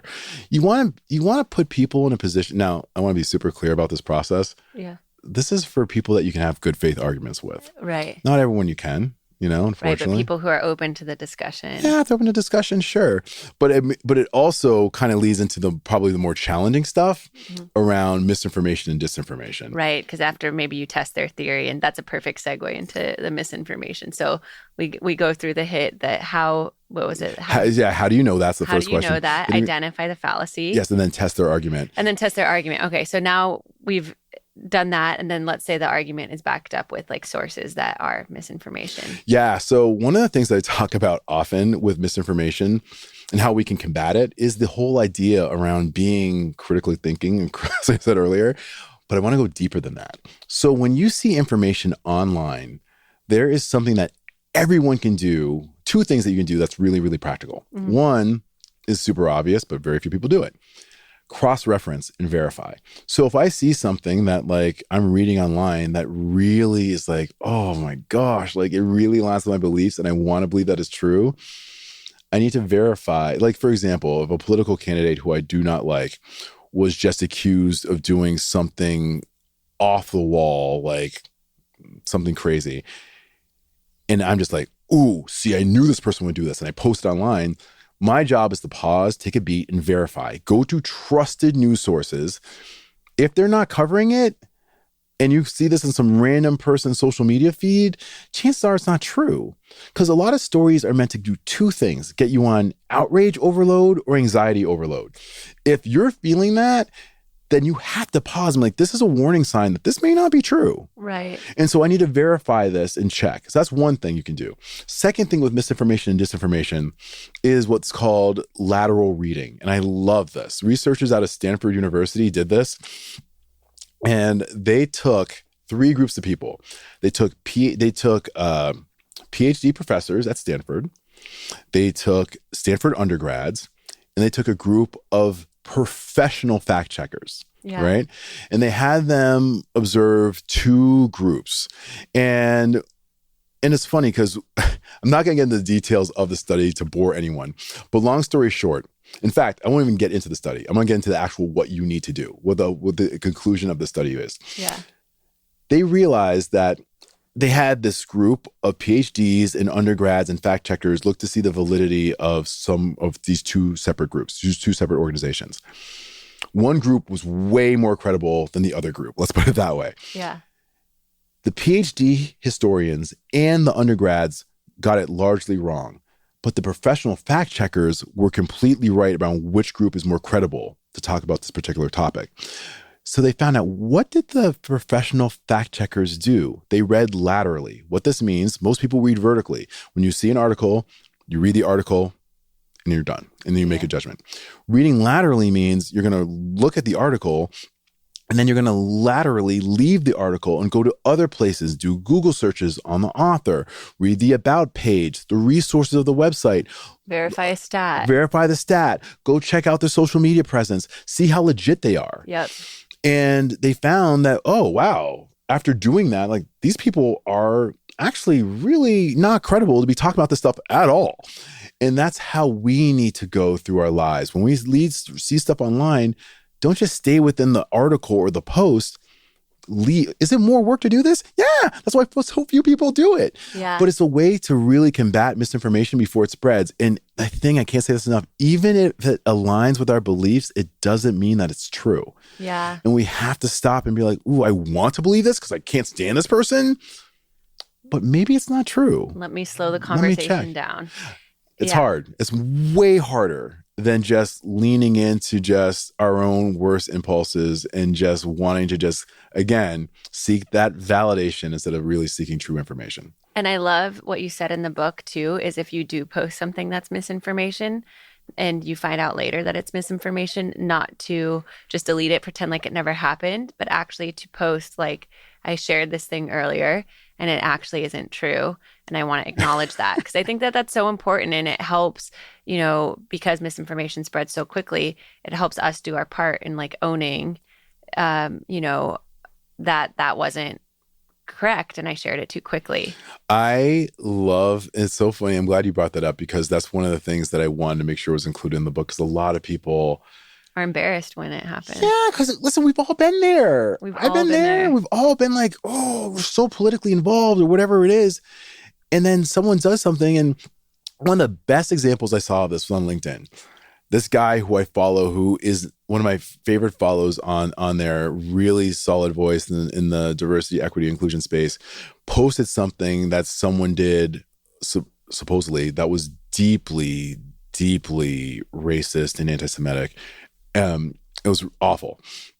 And he posted it only to find out like, hey, so that story has been debunked. That's not true. And multiple people in the comments were like, hey, oh man, that's not true. You should not be spreading this. He does a separate post and say, hey, listen, I have a previous post that I'm keeping up, but I also want you to see like that is not true. What I shared was wrong. Many people brought this to my attention. I'm very sorry for any damage that this caused. I'm very passionate about this topic, about this, and I allowed it to cloud my better judgment. However, what was on here did not actually happen. And it's been proven false, and I apologize. He got so much respect from that. Man, that was a masterclass in what to do. And I was like, how many people actually do that? I know. And it's so funny because it actually makes us respect the person more. Of course. We call it like, turning our shame into our superpower. Yes, it is. Because a lot of people don't want to do that. Like, oh, I'm going to be seen as weak or dumb or whatever. And it was the complete opposite. He was getting rained with flowers. People were like, man, thank you for doing this. Thank you for setting an example of what we need to do when we share misinformation. Part of the thing that's so tough for me is like, because I talk about civility. And when I wrote this book, I find myself in a situation where I had to fact check like everything 1,000 times because the last thing I want to do is talk about fact checking and then not fact check my own stuff. It's hard, and that's part of the reason why when I talk about my book, I want to be really thoughtful around it because this book was so deeply researched that I don't want to just like throw stuff off the top of my head. Like I want to go through this and make sure like, let me get that quote right. Let me make sure I get this particular logical fallacy right because there's so much in here that I want this to be like a guidebook, a reference book. I want this to be a book that they have in like high schools. I mean, everyone should read it. I'm like, I wish that it should be required reading for everyone in America. Man, it was the hardest thing, honestly, Meredith. 19 months writing this thing. Wow. And I walked away from writing this book 4 times. Now, I want to be clear. When I was saying walking away, like, all right, I'm done for the day. Like, I'm done. I'm not writing this. I do not have what it takes to write this thing. I cannot see this to the end. I can't do it. And when I walked away, I'm not. The longest time I walked away was 3.5 months. Wow. Like, I can't do it. I just don't have what it takes. I'm not the person who can bring this into the world because I just don't have the ability, the skills, and I can't, because something would happen in the world like, oh crap, I didn't include that. That's what I wrote in chapter 2 is totally contradicts what I wrote in chapter 7. Which one is it? I got to make a call. All these different things. Yeah. It was very, very hard.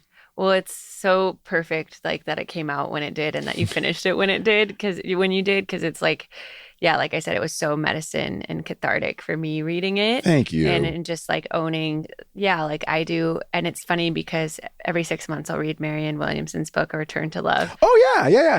And, do you have a Course in Miracles too? I do. I haven't followed it as religiously as I've followed her kind of condensed summary. Yeah, Return to Love is like an all-time classic. Yeah. And it's like that's the message I keep getting with this book of like returning to love, focusing on what I can control, like even with this, and now we're kind of going off the guardrails again, but even if I never leave a loop unclosed, but even if, with this person, like I can't change their mind, I can donate to the Harris Balls campaign.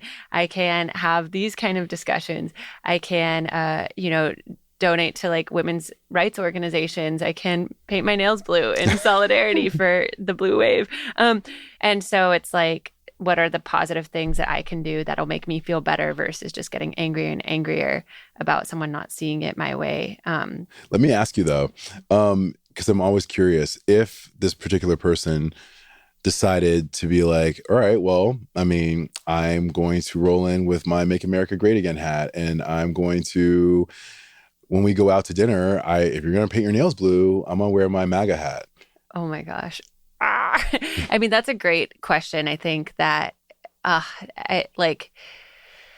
that would be extremely hard for me. And I think that might be a boundary. Like for me, yeah, it's hard because it's like, yeah, I'm doing that on the blue side. And I guess it's like the things that I can control in terms of like how I can contribute to the cause. If I feel like I believe in it, it would be very hard for me based on my perceptions of what I feel like MAGA stands for. Mm-hmm. And I continue to hold myself accountable to having conversations with people because there are people in my life who are undoubtedly going to vote for Trump. And I want to have a conversation that focuses on our humanity and trying to understand and our common ground. And so that's a tough question.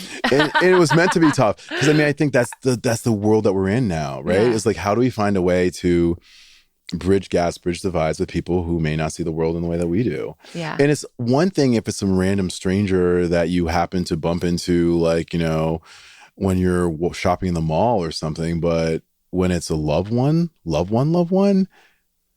that's a different ballgame. It becomes really hard and it causes us to have to look within and what we truly value, what we consider to be acceptable or not, and what bridge we're willing to create as we hopefully bring this divide a little bit closer. It's way harder than it sounds. And that's why this work is around doing that hard work and leaning into it and knowing when we're not willing to do it. How do you address someone who you feel like has been consuming misinformation? What are some questions that you could ask them to just kind of bring curiosity to like where they're getting their sources? Yeah, and maybe without judgment. Yeah, well, maybe that's the first part, right? Is ask them where do you get your sources from? Why do you believe that this source is credible? And I think the more open-ended questions we can have versus, is the source credible? Yeah. Then the conversation's over. Why do you think this source is credible? Tell me more about where you found this from. And, one example, there's so many different examples. There's so many different things going on in the world that you pull different things of misinformation out there. But you want to have that conversation with someone and just ask them, where do you get the source from? Mm-hmm. And also, going back to the original thing around the ground rules, it's like, hey, so I see this differently. Can we have this conversation remain civil if I do share some information that may run counter to what you just presented? See what they do. Because if they're not willing to do that, don't engage. Right. It's not a worthwhile. It's not. Because, I mean, the only way that we get to reduce unproductive conflict is reduce our time spending that we spend in it. Like, we should not be working and having this awful, constantly contentious conflict that's getting us nowhere, unproductive. And it's not going to come to any reasonable solution or resolution. So let's not do it. So if I say, hey, listen, I want to disagree with you on this. Is that cool? Like, what do you mean? You're telling me you don't believe this? No, we're not going to disagree. There's nothing to disagree on. You're crazy. Then we need to walk away from the conversation knowing that there's no resolution that can be found. Right. And letting that be okay. Being like, I've tried. I remained open-ended, curious, tried to not project any judgment. And if they're not going to engage or answer that question, then it's not a productive conversation, and we can water the garden elsewhere. Yeah. The other butterflies will come. The other ones will come. And that's the whole thing. I mean, this guy or this person is not interested in finding a solution, then we can't waste our time doing this. Right. 1,000%. Okay. And then one last little rapid fire kind of, how people can respond to like microaggressions, and maybe like just a quick definition of what microaggressions are. And then I love your car example that you use in the book, if you don't. Oh, yeah. So microaggression really is a smaller, relatively speaking, form of bias that can be done either intentionally or unintentionally that really seems to affect marginalized groups specifically. So I'll give you a really quick example. I was at a speaking event at a large Midwestern college. You've heard of it before. I'll spare them with the anonymity. And I was in a car after my talk going to the airport. And it was super hot in this particular Midwestern town. I'm like, man, I just want to get to the airport. And I'm like, hey, sir, do you mind turning on turning up the air conditioning? He's like, oh, yeah, sure. We're talking about the NBA. It's like, it was really, really cool. And then he's like, hey, man, you mind if I ask you a question? I was like, sure. What's your question? I knew it was not going to be anything good. It's like, why can't all Black folks be as polite as you? Dios mío. I'm like, my guy. So I could have attacked him. Right. But instead, what I did is I asked this question that I use all the time when people say ignorant stuff to me. I was like, what do you mean by that? This question's so good because it takes the stress off of me. Now, you gave me this awful gift box that I don't want. So I'm like, nah, fam, I don't want this. You take it, open it, tell me what's inside, right? So now he's like, what do you mean by that? Well,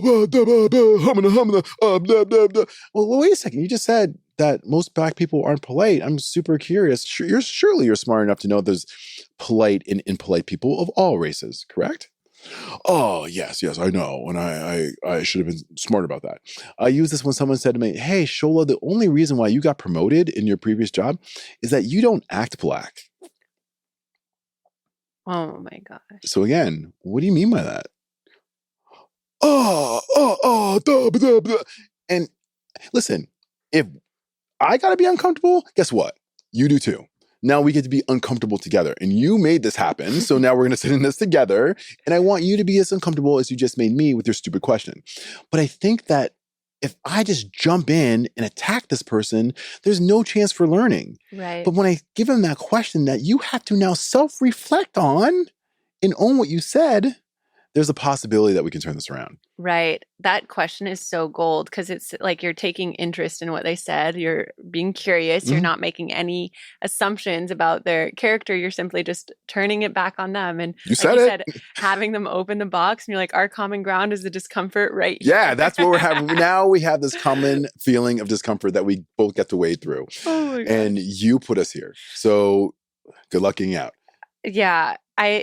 I think like some of the greatest things that I got from your book is like having those curious questions to other people and like curious and open-ended questions and like doing our own, like we said, emotional processing on ourselves to not, bring our own reactive responses into it, however like justified we might feel. Yeah. And yeah, to continue to kind of use these open-ended questions to understand like where their needs or their pains are coming from, to show that we like care about understanding them even if we don't agree with them. And I feel like that's the only path forward. It is. Okay, so we'll do a little medi, and then I would love like closing remarks and your hope for civil unity. Woo! And where people can find you. But the moment we've all been working toward a little meditation. So if everyone wants to just go ahead and get comfortable, we all earned it. So taking a deep breath in, holding at the top, and exhale, letting out the whole feeling of whatever thoughts or emotions have been running through you this episode. Taking another deep breath in, breathing in the hope, the possibility, the space that it's starting to create inside of you, and exhaling that out, letting that soften you, relaxing your muscles, relaxing your jaw, relaxing your hips, relaxing your feet.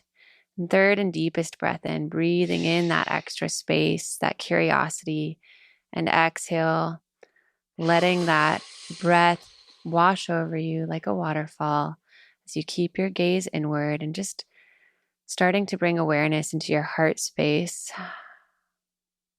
Noticing how your heart feels after this episode, these conversations, these, desire and hope to have healing around some of our most divisive issues, and just breathing into whatever your heart might be feeling, just simply allowing it, breathing with compassion, internally letting yourself know that you're okay, that you're safe to process this feeling,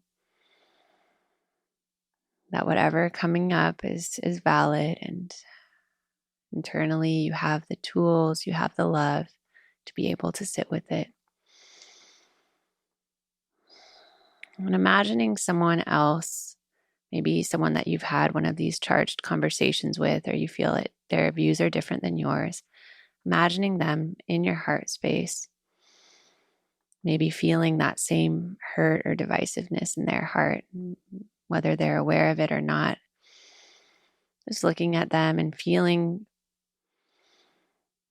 what that might be like for both of you to be experiencing this at the same time. And as you breathe and look at them with this, almost seeing them morph into their inner child, that younger version, that 6-year-old version of themselves who might be scared or lost or confused. And as you see them as their younger self, who might just, be trying to be loved or trying to be understood. Thinking back, reflecting that feeling back to yourself of, how you might, your inner child is trying to be loved and feel understood. And as you look at them, having this shared feeling of this desire of love or longing for being understood or belonging, and just breathing acceptance into that shared common ground, that shared desire for whatever these feelings might be, and for that inner child existing in both of you, who's just trying to figure it out, even if it's in a way that you don't agree with or feel is misguided. And then placing one hand on your heart and breathing into the love in your heart. And extend one hand out and imagine from that hand shooting out love from your heart to their heart. Unconditionally, without need to get it back, without need for them to change, but just sending them this love, this possibility for a new way. And just imagine that even by sending it to them, regardless of what they do with it, just it being in their atmosphere, imagine it softening them, allowing more space, more possibility. As you see and feel it soften them, breathing into your heart space even more, feeling more of that possibility in you. Imagining a wave of possibility, of these little ripples of love in the air around you and them.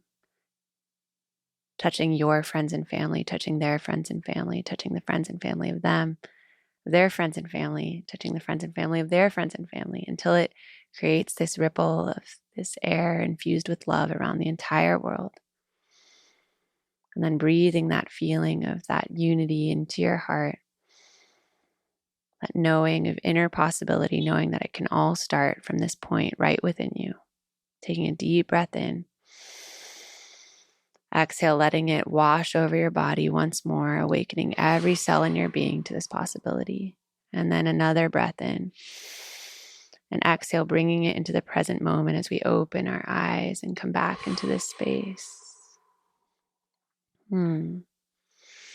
Wow. I feel like I'm in a different world. I'm a meditator. But there's something about having this interview and this time together and then going into a meditation afterward that almost put me in a really different state. It was very powerful. Oh my gosh. You have a like super great, like calm app, like meditation voice though. You know that. Wow. Well, thank you. Oh, like, there's no way I'm the first person to tell you that. There's no way. Like if there's like apps like audition to be on the Calm app or Headspace, like they should be like using this for like your demo reel. Like it was that good. Oh my gosh. Thank you so much for receiving that. It's so good. Thank you. So to take us home, can you just share a few quick kind of like reflection questions for the listener that they can take with them into, a potentially challenging conversation, and yeah, what your hopes are for them and for us at large. Yeah, gosh, there's so much. I always end with like 2 or 3 questions. No, I love it. One of the things that I would love for people to walk away with is just I'm going to challenge you to be kinder than you feel comfortable. Like I'm looking into the camera. I'm like hardcore. I want you to be kinder than you feel comfortable. I mean, be a kindness extremist. And this means like the nice stuff around please and thank you, all lovely.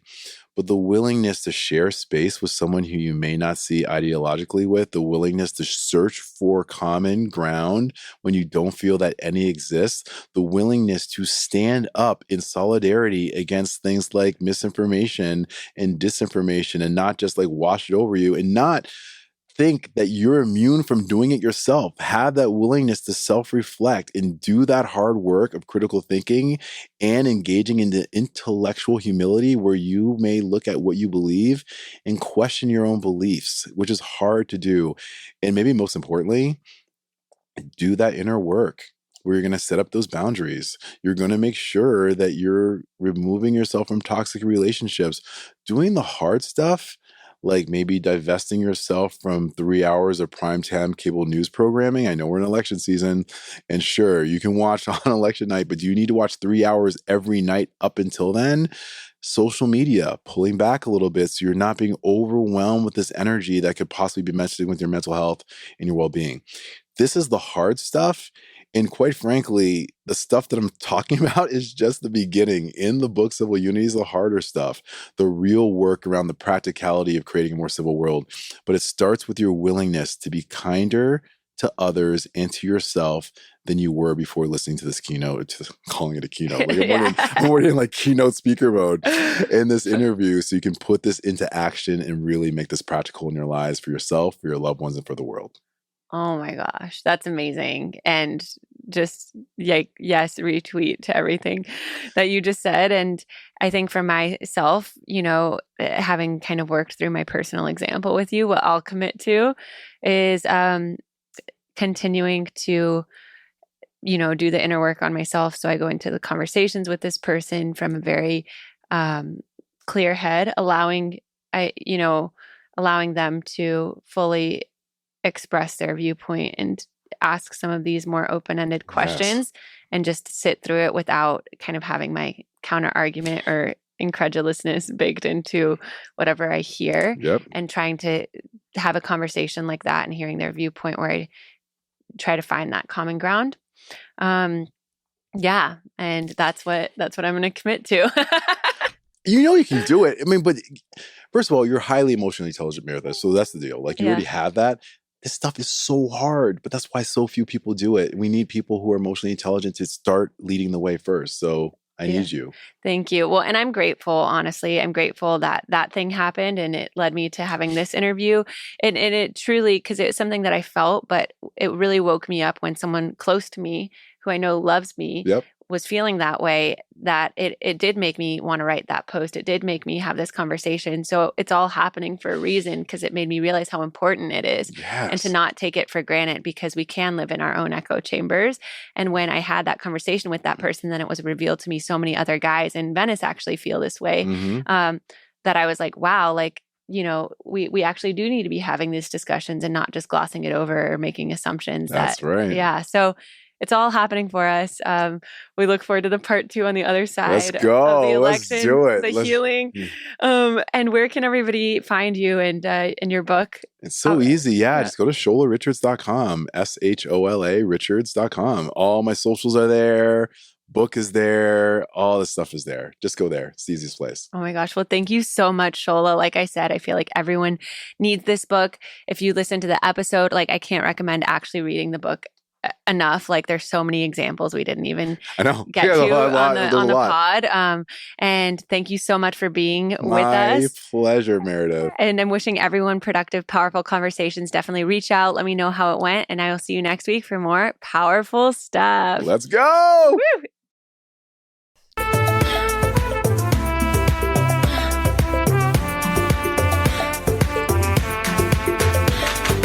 Hey, you. Thank you for coming on this powerful journey with me. I hope it was as powerful for you as it was for me. And if it was, it would mean the world to me if you rate, review, and subscribe to Powerful Stuff so I can keep bringing you the goods. We can keep going on this transformative journey together. And if there's powerful stuff that you want to share with me, with the Powerful Stuff community, tag us on Instagram at That's Powerful Stuff or The Meredith Baker. And I look forward to seeing you next week for more powerful stuff.